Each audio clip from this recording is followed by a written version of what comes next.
Investors and traders, welcome to the channel. Market chart pattern today is 13th of April 2025. Hope everyone is having a fantastic weekend. We'll take a look at the key stock indices in this video. We will cover the world indices such as the Bombay Stock Exchange, Sensex Index, Hong Kong Stock Exchange Index, some of the European indices, and then of course the US market. And then we'll try to take a look at time permitting some of the sectors as well. So as always, this video is for educational purposes only and it's not a financial advice. We are taking a look at our timing model. We had a key date of 31st of March 2025 coming in, and what a week it was. We had the market Dow Jones Industrial down a minus 7.86%. Now the good thing is that last week was much better. The market was nearly up 4.95% or roughly 5%. So that is something encouraging. Now there's a lot of volatility in the stock market, but there is a lot of volatility in the bond market as well, and the bond market is much bigger than the stock market.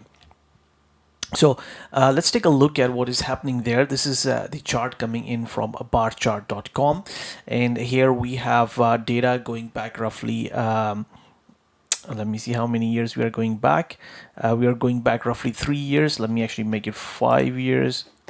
Here we go, and I'm gonna get rid of this one.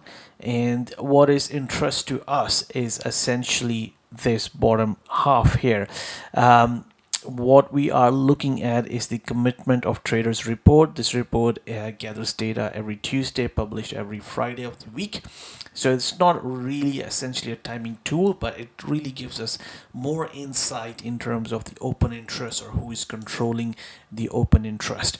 So here at the bottom, we have this green line, which is basically the asset managers or institutionals.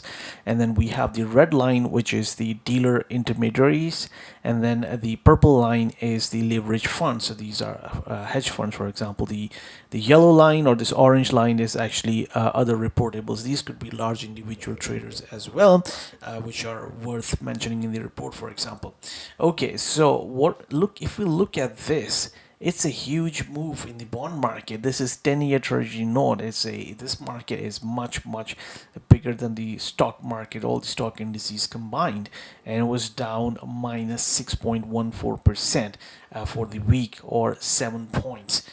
7 handles. That's a really large move in the bond market and Treasury bond futures. And if we look at the recent data on the left hand side, I don't see any bar which is as big as this one. So these are really unprecedented moves. And what is happening here is, let me actually move down to the 3-year one, that we have essentially the leverage funds here.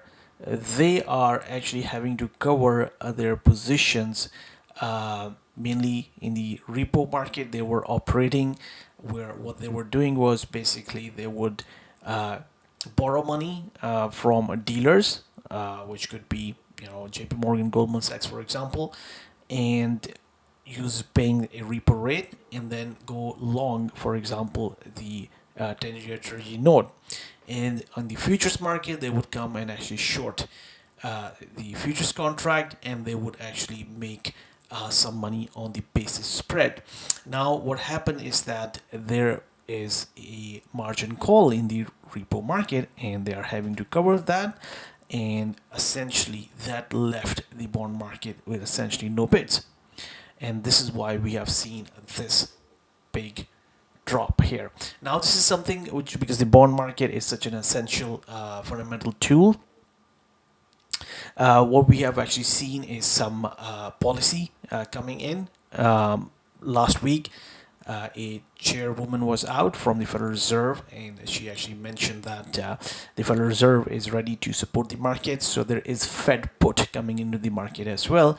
And then over the weekend, we have also seen some news, constructive news with regards to tariffs coming out of the White House as well. So there is Trump put as well coming in, where some tariffs were removed from electronic items such as phones and stuff like that.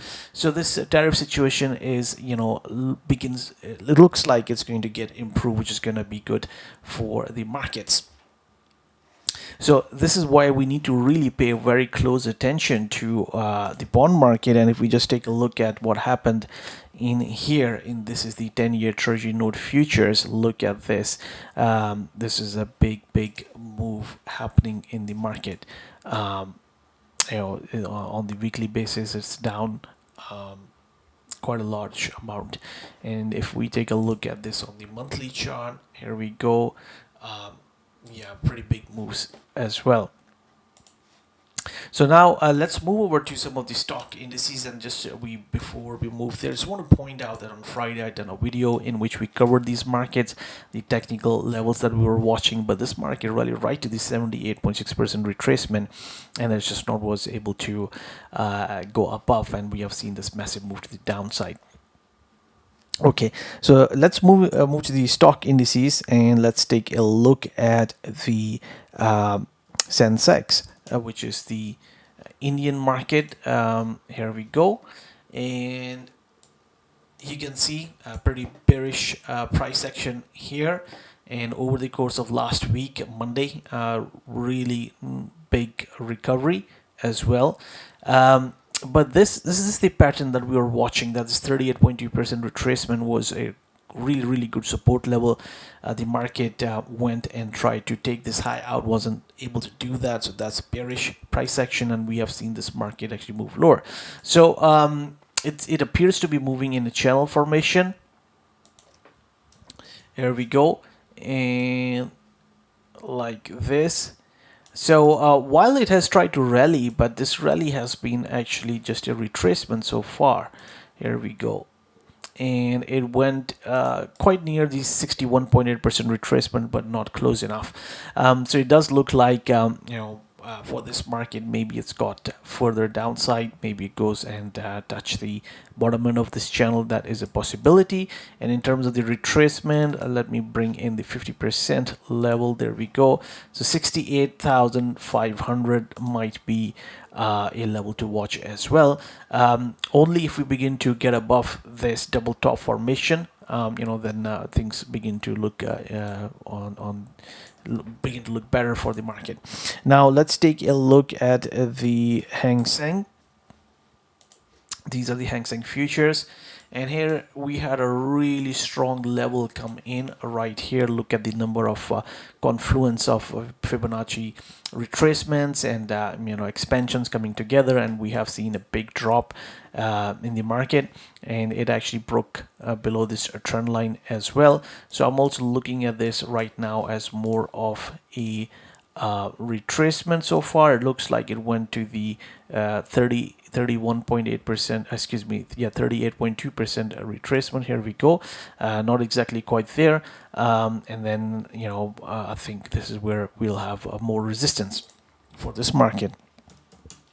German DAX, let's take a quick look at the German DAX. You can see German DAX is looking really interesting.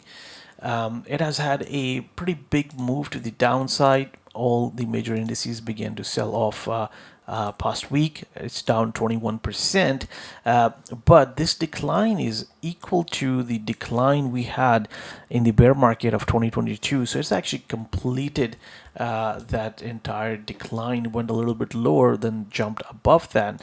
And the other important thing to watch is that it has also done a 38.2% Fibonacci retracement, going back all the way to the lows of September of 2022. So that is pretty interesting. That should be pretty good support for this market. Getting below this is really negative, really bearish. Then we could be looking at an A, B, C, D formation to the downside, to the further maybe getting to the 61.8% retracement. But it looks like it might actually consolidate right here. So we'll be watching this. And then finally we'll take a look at the FTSE 100. As you guys know that we were bearish this market because we had this head and shoulder pattern formation, and it just broke down really quickly after breaking this trend line, and especially the support level which is coming right here, which is a really key support level, and it's down considerably. So I think the chances are, just like the German DAX, is likely to consolidate further right here.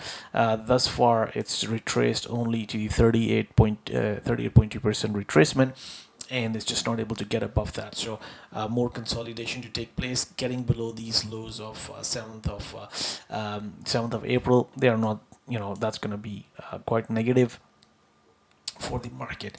Now let's move to the US indices. So let's take a look at the S&P 500 cash market. Here we go. So we have been watching this pattern formation right here. I'm not going to go into the detail of this pattern because we have discussed this before. So I highly encourage you to watch the previous videos from the archive. And this is where we have the pretty good support, especially around the 47.50 level. But the chances are we are likely to consolidate right here. As I mentioned at the beginning of the video, there is actually some sort of policy response that could be expected if the markets actually come under a great deal of stress. So that means that there is a put in the market coming in from the Fed, and also there is a Trump put. And there is a good chance that this level that we're looking at is a pretty important low, and there's a possibility that we could be looking at this as a potentially a low which could last for quite some time in 2025. So that is going to be really good news for the bulls, and this is certainly, I'm hoping that this low actually it turns out to be a pretty good support level, a pretty important low for the remainder of the year. So we'll just keep on watching the price action right here. The chances are it's gonna, it's going to consolidate in this region. And if we take a look at this on the NDX, which is the NASDAQ 100 cash, we have this key pattern formation as well right here. And then what the market has done is retrace the 38.2%, and now it is just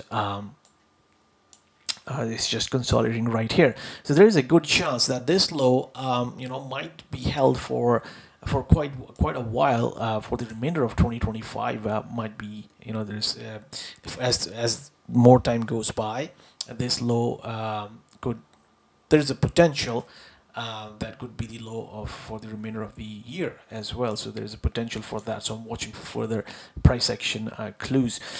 So that is something which we'll be taking a very close look in the market. And what it means is that the market could remain range bound, and it's going to be a pretty big range. And then when we begin to get into the Q4, we'll get further clarity what the price action will look like for us, whether it could make a marginally new high or we just remain further range bound.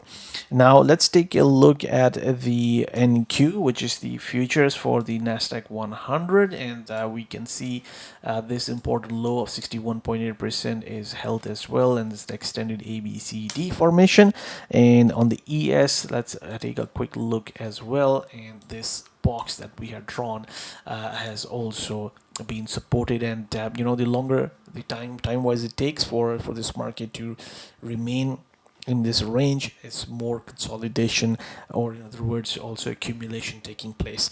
One of the things is that I would expect the market group move all the way down here, challenge these lows, as this is a possibility, and that might be the moment when the final capitulation actually takes place, and we could have a if we have not already seen a pretty important low that could hold for quite a while in 2025.